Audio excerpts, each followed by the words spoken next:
All right, welcome back to the channel. I saw the ISDT came out with a few new products, so I went ahead and picked a few up. This here is the ISDT UC1. Let's go and take a look at it. It comes with a bunch of ISDT and BatGo stickers, a user manual, and this. This is the UC1, and what it is, it's a XT-60.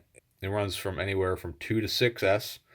LiPo input to a USB quick charge 3.0 compliant output. It's really neat. It's very small.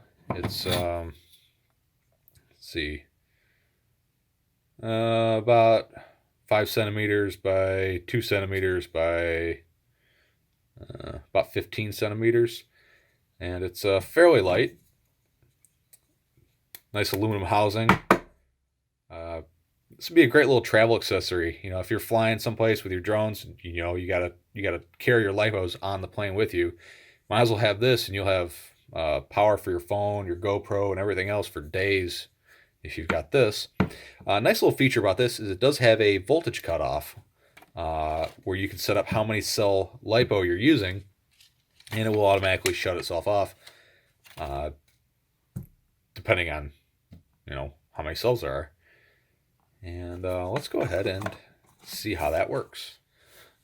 All right, if you can tell by this mess of stuff I got here, I don't think I could have any more data. Do with it as you wish. I have a 4S 850 LiPo that is already at basically storage voltage because I don't want this to take all day. Connected to ISDT connected to ISDT BG8S. It's just a LiPo cell checker. Connected to a watt meter where we'll see amps drawn and our voltage. Connected to the ISDT UC1, connected to a USB, basically data logger, connected to my phone to charge it. I mean, yeah. All right, so this here, if we hold the button down, it'll begin to flash. And the sequence of flashes indicates how many cell LiPo you have connected to it. So we have 1, 2, 3, 4 flashes, so it's set up for a 4S.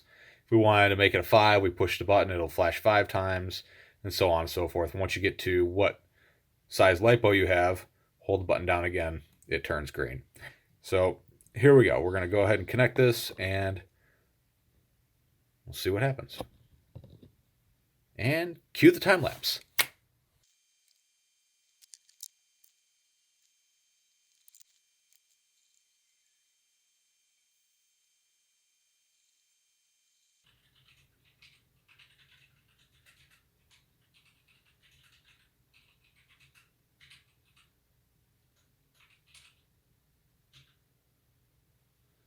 All right, there it is. 3.7 volts per cell is about what its cutoff is. And it is a cutoff. It does shut everything down.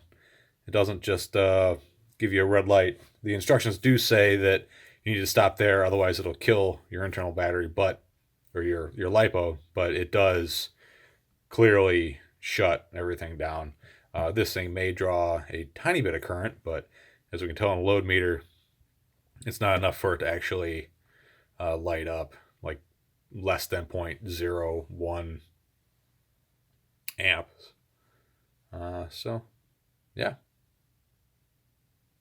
what do you think of this? Do you think this is a useful piece of kit to keep with you? Do you use a different type of XT-60 to USB adapter? If so, what kind is it, and what are your thoughts on it? What's your experience? Have you used another one that has quick charge? So another nice thing I use this one for is powering my TS80 soldering iron, because this is quick charge 3.0 and it has the ability to power that thing. Anyways, if you like what I'm doing here, like, subscribe, click that bell icon if you want to be notified of other videos I come out with. If you have any questions, comments, please leave them in the comments below. And as always, happy flying.